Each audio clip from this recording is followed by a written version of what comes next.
ഉണ്ടാവുമല്ലോ എപ്പോഴാ സിനിമയിലേക്ക്, അല്ലെങ്കിൽ അച്ഛനമ്മയും സിനിമയിലുണ്ട്, അല്ലെങ്കിൽ ഓൾ ഫാമിലി സിനിമയായിട്ട് ഭയങ്കര അസോസിയേറ്റ് ചെയ്ത് നിൽക്കുന്നു.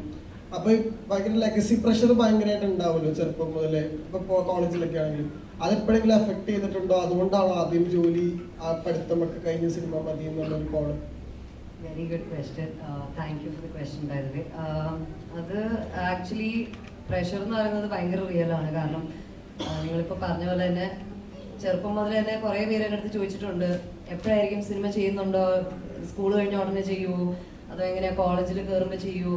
അപ്പം ഇതൊക്കെ ഓരോരുത്തർ ചോദിക്കുമ്പോഴും എൻ്റെ മനസ്സിൽ സിനിമ എന്നുള്ളൊരു കോൺസെപ്റ്റ് എന്നും ഉണ്ട്. കാരണം ഞാൻ ഇപ്പം എൻ്റെ ഫ്രണ്ട്സിൻ്റെ അടുത്ത് സംസാരിക്കുകയാണെങ്കിലും ഞാൻ ഭയങ്കര ഒരു എക്സ്ട്രോവേർട്ട്, ഭയങ്കര ജോവിയൽ ആയിട്ടുള്ള ഒരാളാണ്. അപ്പം ഞാൻ ഇങ്ങനെ എന്താ പറയുക, ഫുൾ ടൈം ഇങ്ങനെ സംസാരിച്ചുകൊണ്ടിരിക്കുക, സംസാരിക്കുന്ന മൊത്തം ഡയലോഗായിരിക്കും, ഓരോരുത്തർ പറയുന്നത് അതുപോലെ ആയിരിക്കും. അപ്പം എൻ്റെ ഇപ്പോൾ ഫോർ എക്സാമ്പിൾ അമ്മയും എല്ലാവരും മറ്റേ സിനിമയിലുള്ളതുകൊണ്ട് തന്നെ അവരുടെയും എല്ലാവരുടെയും ഒരു മാനറിസവും എല്ലാം എനിക്ക് കിട്ടിയിട്ടുണ്ട്. അപ്പോൾ ആൾക്കാർ ഓരോന്ന് പറയുമ്പോഴാണ് നമ്മളത് നോട്ടീസ് ചെയ്യുന്നതും, അത് വേറെ ഒരു കാര്യം. പക്ഷെ അങ്ങനെ പറയുമ്പോൾ ലൈക്ക് യു സെഡ് പ്രഷറിൻ്റെ കാര്യം, ഞാൻ ഈ കോളേജിലൊക്കെ പഠിക്കുമ്പോഴും ആൾക്കാർ ചോദിക്കുമ്പോഴൊക്കെ എനിക്ക് എന്താ പറയുക, തുറന്ന് പറയാനായിട്ട് പേടിയായിരുന്നു. എനിക്ക് സിനിമയോട് ഭയങ്കര താല്പര്യമുണ്ട് എന്നുള്ള രീതിയിൽ. കാരണം പേടി എന്ന് പറഞ്ഞു കഴിഞ്ഞാൽ വേറൊന്നുമല്ല, ഇത്രയും വലിയ ആൾക്കാരുടെ മകളാണ് ഞാൻ എന്നുള്ളൊരു തോട്ട് എനിക്ക് വന്നത് തന്നെ ഞാൻ ഒരുപാട് വർഷങ്ങൾക്ക് ശേഷമാണ്. കാരണം എല്ലാവരും എൻ്റെ അടുത്ത് പറയുമ്പോഴാണ് ഞാൻ അറിയുന്നത് ദാറ്റ് ഇവർ ഭയങ്കര, കാരണം ഞാൻ ഒരിക്കലും അങ്ങനെ, ഞാൻ മകളാണല്ലോ, ഞാനങ്ങനെ ഒരിക്കലും എന്താ പറയുക വലിയ സ്റ്റാർസാണ് ഞാൻ, അവരങ്ങനെ ഒരു രീതി കാണണം, അല്ലെങ്കിൽ സ്കൂളിൽ പോയിട്ട് പോകും, എൻ്റെ പേരൻസ് ആരാന്നറിയോ, അങ്ങനത്തെ ഒരു ഇത് ഞാൻ ഇത് എന്നേവരെ അങ്ങനെ ഇതാക്കിയിട്ടില്ല. ഓരോരുത്തർ ഇങ്ങനെ എൻ്റെ അടുത്ത് ചോദിക്കുമ്പോഴാണ്, അപ്പോഴാണ് ഞാൻ റിയലൈസ് നോക്കിയത് ഈ മൈറ്റ് ബി ഒരു അത്രയും വലിയ ആൾക്കാരാണ് എന്നുള്ളൊരു കാര്യം. പിന്നെയാണ് എനിക്ക് ഈ പ്രഷറിൻ്റെ കാര്യം എത്തി തുടങ്ങിയത് ലേറ്റർ ഓൺ.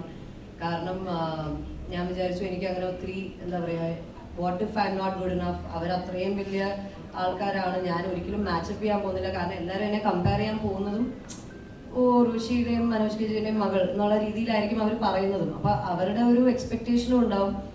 അപ്പോൾ പ്രഷർ ഇസ് വെരി റിയൽ. പക്ഷേ എന്നെ അങ്ങനെ ഒത്തിരി എഫക്റ്റ് ചെയ്തിട്ടുമില്ല, എന്നാൽ എഫക്റ്റ് ചെയ്തിട്ടുമുണ്ട്. എനിക്ക് അങ്ങനെ കൃത്യമായിട്ടൊരു ആൻസർ എനിക്കതിന് പറയാൻ പറ്റില്ല. പക്ഷേ ഒരുപാട് തോട്ട് ഞാൻ ഇതിനകത്ത് ഇട്ടിട്ടാണ് ഞാൻ ഓക്കെ സിനിമയിൽ കയറാം എന്നുള്ള രീതിയിൽ. കാരണം കൂടിപ്പോയി കഴിഞ്ഞാൽ എന്താ പറയുക, അപ്പോൾ ഞാൻ if I am not good enough for anything, I think I can make myself better, right? അപ്പം ഇപ്പം ആൾക്കാർ എന്താ പറയുക എങ്ങനെ എടുക്കും എന്നൊന്നും എനിക്കറിയില്ല, ഫസ്റ്റ് സിനിമയും കൂടിയാണ്. പക്ഷേ എനിക്ക് പറ്റുന്ന രീതിയിൽ ഞാൻ ചെയ്യാനായിട്ടാണ് ആഗ്രഹം. Once again question, pressure is definitely there. അതിപ്പോഴും ഈ നിമിഷം വരെ ഉണ്ടായിരുന്നു. എനിക്ക് ഞാൻ വരുമ്പോഴും ഞാൻ കാറിൽ നിന്ന് അച്ഛനടുത്ത് പറയായിരുന്നു, ദൈവമേ അവിടെ എത്ര ആൾക്കാർ, അച്ഛനൊക്കെ ഇത് സ്ഥിരം ചെയ്യുന്നതല്ലേ, ഞാനെന്തോന്ന് ചെയ്യും, എനിക്കൊന്നും ചെയ്യാൻ പറ്റത്തില്ലല്ലോ, ഞാൻ എന്താ സംസാരിക്കേണ്ടതെന്നൊക്കെ ഞാൻ ഇങ്ങനെ ആലോചിച്ചുകൊണ്ടിരിക്കുക. അച്ഛൻ പറഞ്ഞു ഒരു കുഴപ്പമില്ല, ഇതൊക്കെ ഞാൻ പറഞ്ഞ കാര്യങ്ങളൊക്കെ ഓർത്ത് വെക്കാം എന്നൊക്കെ പറഞ്ഞു. പക്ഷെ നിങ്ങളൊക്കെ കണ്ടപ്പോൾ കുറച്ചുകൂടെ കോൺഫിഡൻസ് വന്നെന്ന് അറിയില്ല. പക്ഷേ thank you so much for the question. Pressure നല്ലോണം ഉണ്ട്. I hope I answered your question. നല്ലോണം ഉണ്ട്, ഇപ്പോഴും ഉണ്ട്. അതെനിക്ക് തോന്നുന്നു ഇനി ഉണ്ടാവും. Until I make it better in life, I hope will still be there, I think. Thank you so much.